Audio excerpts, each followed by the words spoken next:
Good evening, dear students. I pray and I just wish that you all are well. सब लोग ठीक हैं, स्वस्थ हैं और लॉकडाउन को फॉलो कर रहे हैं। लॉकडाउन को फॉलो करने के साथ साथ जैसे कि आप लोग के ऑनलाइन वीडियोस बन रहे हैं, मैं उम्मीद करता हूँ कि ना सिर्फ मेरे, बाकी सारे टीचर्स भी जो वीडियोस अपलोड कर रहे हैं, उनके वीडियोस को देख रहे हैं, उसका यूटिलाइज़ कर रहे हैं। ठीक है, तो आज हम एक नए टॉपिक के साथ यूनिट 4 का one of the most important topic, जो कि लॉन्ग एंड शॉर्ट दोनों में आता है, that is research report. Research report पे आपका क्वेश्चन काफ़ी आता है एग्जाम में, लॉन्ग में भी एंड शॉर्ट में भी। तो आज हम लोग बात करेंगे कि what is research report. Research report, जैसे कि देखा लिखा है इसमें, कि एक प्रेजेंटेशन होती है। आप जो रिपोर्ट तैयार कर रहे हैं, आपने किसी चीज़ के लिए आपने कोई टॉपिक लिया है, उस टॉपिक पे आपको एक रिपोर्ट तैयार करनी है। आप उस टॉपिक पर रिसर्च कर रहे हैं, जैसे कि आपको फॉर एग्जांपल इस समय कोरोना वायरस चल रहा है, कोरोना वायरस पे काफ़ी रिसर्च हो रही है, उसकी वैक्सीनेशन पे। तो अगर आप एक रिपोर्ट तैयार करते हैं कि भारत में कोरोना वायरस का क्या इम्पैक्ट है, तो आपकी रिसर्च किस पे हो रही है? कोरोना वायरस पे हो रही है, कोविड-19 पे हो रही है, और आप उस पर रिसर्च कर रहे हैं। तो उसके लिए आप एक रिपोर्ट तैयार करेंगे, that is called research report, जिसमें आप प्रेजेंट करेंगे आपने क्या रिसर्च किया है, उस क्या आपने चीज़ें ढूंढी हैं, क्या आपने कोई नई डिस्कवर किया है, क्या आप कंक्लूजन पे आ रहे हैं फाइनली, क्या उसमें और आप सजेशन दे रहे हैं। उन सब चीज़ों को एक पर्टिकुलर फॉर्मेट में, एक पर्टिकुलर फॉर्म में तैयार किया जाता है। उसी रिसर्च वर्क को जब हम एक फॉर्म में तैयार करते हैं, then it is known as research report. तो basically it is the end product of a research activity. उसके बाद है नेक्स्ट कि एक रिसर्च रिपोर्ट के फंक्शंस क्या होता है। बहुत सारे फंक्शंस हैं। पहला पॉइंट में लिखा है कि जो रिसर्च रिपोर्ट है उसको प्रॉब्लम को बताती है, कम्युनिकेट करती है। कम्युनिकेट का मतलब प्रॉब्लम को बताती है। उसमें क्या मेथड्स है, क्या कंक्लूजन है, क्या रिलेशनशिप है प्रॉब्लम से रिलेटेड, क्या चीज़ें जुड़ी हुई हैं, क्या चीज़ें जुड़ी हुई नहीं है, इन सब के बारे में बताती हैं। फ्यूचर के पॉइंट ऑफ व्यू से क्या चीज़ आपके लिए इंपॉर्टेंट है, रिसर्च रिपोर्ट वो भी बताती है। एक रिसर्चर का काम कैसा है, उसकी एबिलिटी कैसी है रिसर्च करने की, वो भी बताती है। काम बहुत अच्छा है, ओके है, नॉट अप्रोप्रिएट है। वो पॉलिसी को डिसाइड करने में बहुत हेल्पफुल होती है। जैसे अगर इस समय कोविड-19 पे अगर कोई रिसर्च कर रहा है, तो अगर उसकी एक अच्छी रिसर्च रिपोर्ट तैयार होती है, तो उससे हम फर्दर कोविड-19 पे रिसर्च कर सकते हैं। ना सिर्फ अपना देश, बाकी वो रिसर्च बाकी देशों के भी काम आ सकती है। नेक्स्ट है, इट प्रोवाइड सिस्टमैटिक नॉलेज। जैसे मैंने बताया, अगर आप किसी भी चीज़ पे स्टडी कर रहे हैं, तो एक सिस्टमैटिक इन्फॉर्मेशन आपको प्रोवाइड किएगी, तरीके से सीक्वेंस में आपको इन्फॉर्मेशन मिलेगी पर्टिकुलर प्रॉब्लम को सॉल्व करने के लिए। एक अच्छी रिसर्च रिपोर्ट की क्या आवश्यकताएं होती हैं, एक अच्छी रिसर्च रिपोर्ट में क्या क्या चीज़ें होनी चाहिए। ठीक है, पॉइंट्स में लिखा है, क्लियर होनी चाहिए, साफ़ होनी चाहिए, स्पष्ट होनी चाहिए। साफ़ का मतलब ये नहीं कि एकदम मतलब वैसे ही साफ़। साफ़ का मतलब यहाँ पर क्लियर होनी चाहिए, वो किस बारे में है, सही तरीके से लिखी होनी चाहिए। ब्रीविटी, ब्रीविटी कॉन्सेप्ट थोड़ा सा टेक्निकल है। इसका मतलब होता है शॉर्ट। शॉर्ट मीन्स जितनी ज़रूरत हो उतनी। अगर कोविड-19 के बारे में बोला गया, तो कोविड-19 के बारे में, उससे रिलेटेड बाकी कोई प्रॉब्लम नहीं कि अनएम्प्लॉयमेंट क्या हो रहा है, सिर्फ कोविड-19 के प्रॉब्लम को कैसे सॉल्व किया जाए, तो कोविड-19 पे फोकस करेंगे। ये नहीं कि इकॉनमी डूब रही है, कोविड-19 को और पहले भविष्यवाणी हो गई थी, और इस तरह से बात को घुमाना नहीं है, बात को सिंपल रखना है कि कोविड-19 क्या है, उसे कैसे सॉल्व किया जा सकता है, और क्या मेजर्स लिए जा सकते हैं। राइट, तो brevity means short, exact. Objective, क्या ऑब्जेक्टिव है, उस ऑब्जेक्टिव के अनुसार ही होनी चाहिए।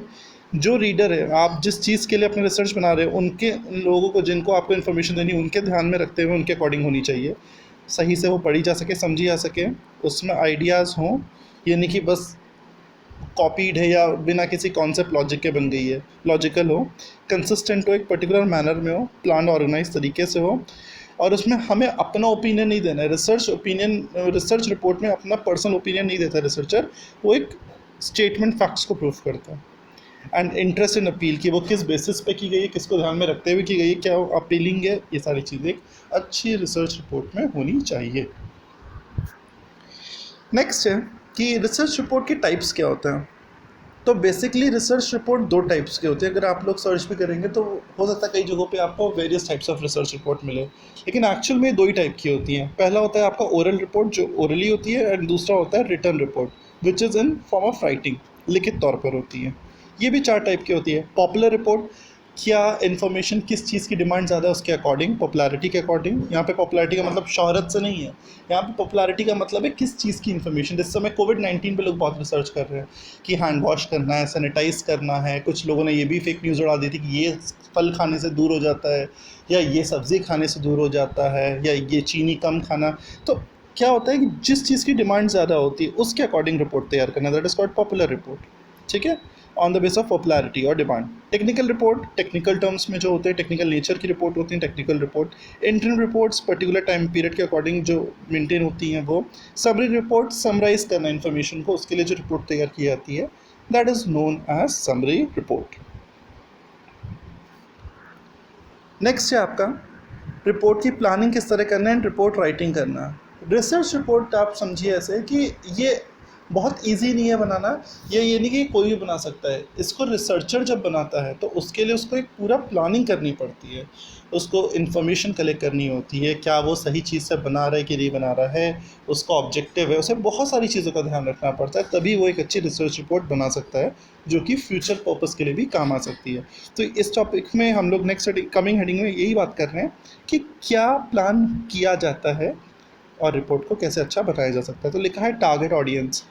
आप जो रिपोर्ट तैयार कर रहे हैं आपको पता होना चाहिए कि आपकी ऑडियंस क्या है। ऑडियंस मतलब जिनके लिए वो रिपोर्ट यूज़फुल है, वो स्टूडेंट्स के लिए है, वो आम जनता के लिए है, वो कॉर्पोरेट सेक्टर के लोग के लिए, वो गवर्नमेंट एम्प्लॉयज़ के लिए, वो बैंकर्स के लिए। आपकी ऑडियंस क्या, पहले तो आपको ये पता होना चाहिए। उसके बाद आप अपने स्पेक्टेटर्स को वो कम्युनिकेट करें। स्पेक्टेटर का मतलब होता है वो लोग जो कि आपकी ऑडियंस है, जो आपके रिपोर्ट से रिलेटेड इंटरेस्टेड हैं। अगर फॉर एग्जांपल बैंकिंग से रिलेटेड आपने रिपोर्ट बनाई तो उसमें सबसे ज़्यादा इंटरेस्ट होगा बैंकर्स का या बैंकिंग से जुड़े हुए लोगों का, उनके एम्प्लॉयज़ का, एम्प्लॉयर्स का, इन्वेस्टर्स का, कस्टमर का, जनरल पब्लिक का, गवर्नमेंट का, राइट।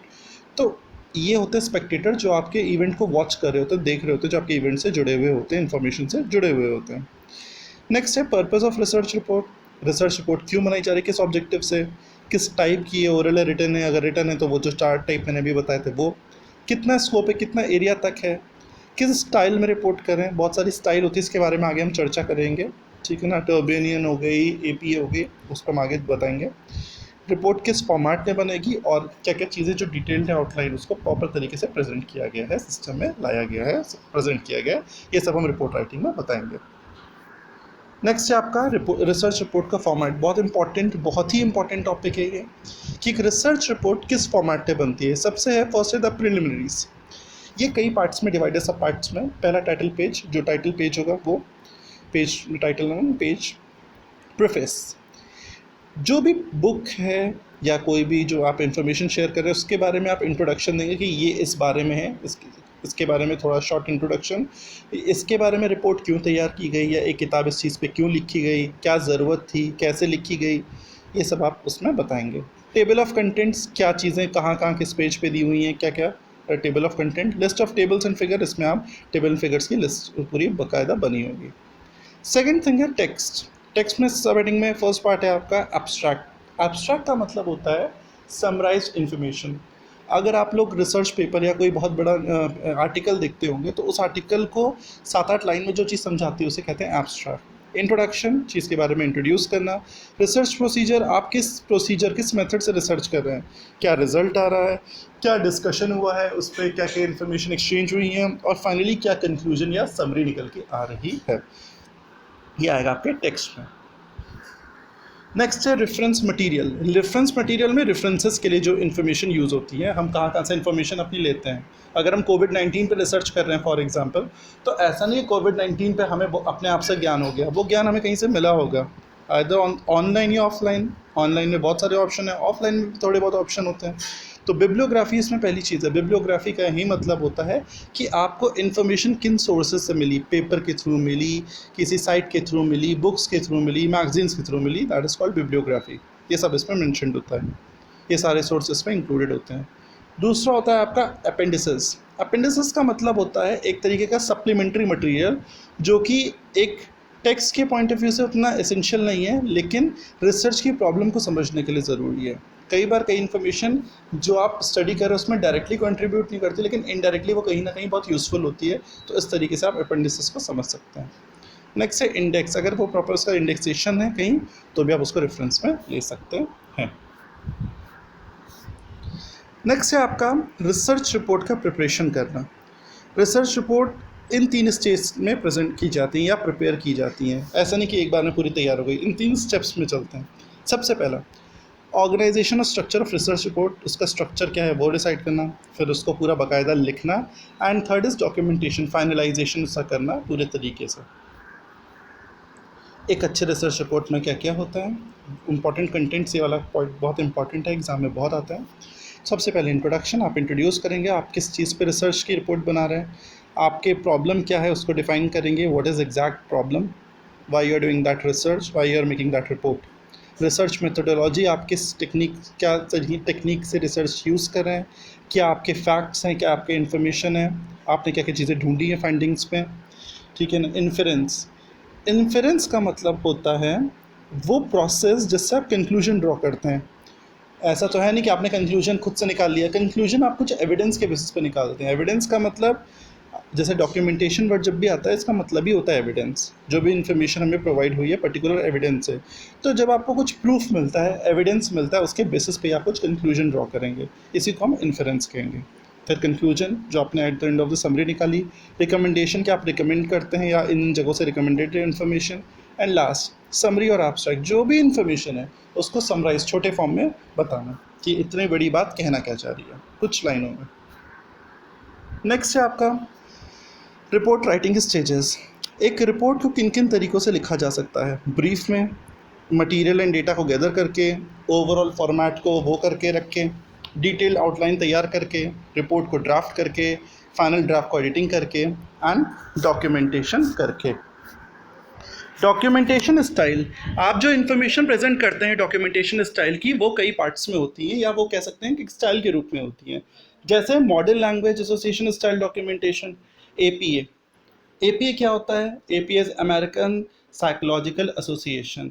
ये modern language association style documentation है, एपीए स्टाइल डॉक्यूमेंटेशन है या टेरेबियन स्टाइल डॉक्यूमेंटेशन है। ये बेसिकली डॉक्यूमेंटेशन, जैसे मैंने आपको बताया, और ये जितनी भी स्टाइल्स हैं ये वो तरीका होता है जिसके बेसिस पे एक रिसर्चर या कोई भी शख्स इंफॉर्मेशन को प्रेजेंट करता है, एक डॉक्यूमेंट तैयार करता है, दैट इज़ कॉल्ड डॉक्यूमेंटेशन। और ये स्टाइल इस फॉर्मेट में, इस मेथड में, जो एपी है, टेरेबियन या मॉडर्न लैंग्वेज एसोसिएशन है, इसके रूप में कोई भी रिसर्चर अपनी रिपोर्ट को या अपने इंफॉर्मेशन को प्रेजेंट करता है। नेक्स्ट है आपका publication of the report by using computer packages. ठीक है, तो कंप्यूटर पैकेजेस के थ्रू भी आजकल रिपोर्ट का काम बन रहा है। इलेक्ट्रॉनिक ज़माना है, ई कॉमर्स के थ्रू, और आप जानते हैं आजकल इलेक्ट्रॉनिकली चीज़ें बहुत हेल्पफुल हो गई हैं। प्रेजेंटेशन कैसी होती है, ओरली बोल दिया, पोस्टर के थ्रू बना दिया, कंप्यूटर के बेस्ड काम कर दिया, स्लाइड पीपीटी के फॉर्म से, एमएस वर्ड के थ्रू, रिटन प्रेजेंटेशन किसी भी फॉर्म में, multimedia presentation, one of the most useful and convenient जो आजकल, और बहुत प्रेजेंटेबल, और उसकी रीच भी काफ़ी होती है। तो finally the conclusion is that कि जो अभी आप रिसर्च रिपोर्ट पब्लिश करा रहे हैं वो ढंग से कम्युनिकेट हो, इन्फॉर्मेशन जिसको ज़रूरत हो उसको मिले, इन्फॉर्मेशन इस तरह इतनी डिटेल में हो कि सारी क्वेरीज, जितने भी सवाल हैं मन में, वो सब सॉल्व हो जाए, और वो लिमिटेड कम शब्दों में ज़्यादा अच्छी बात कह दे। इस तरह से आपका रिसर्च वर्क रिसर्च रिपोर्ट के रूप में होना चाहिए। तो ये बिब्लियोग्राफी, जैसे मैंने आपको बताया कि बिब्लियोग्राफी मीन्स वो सोर्सेज जहाँ से हमने इसको इंक्लूड किया हुआ है। And thank you so much, have a nice day.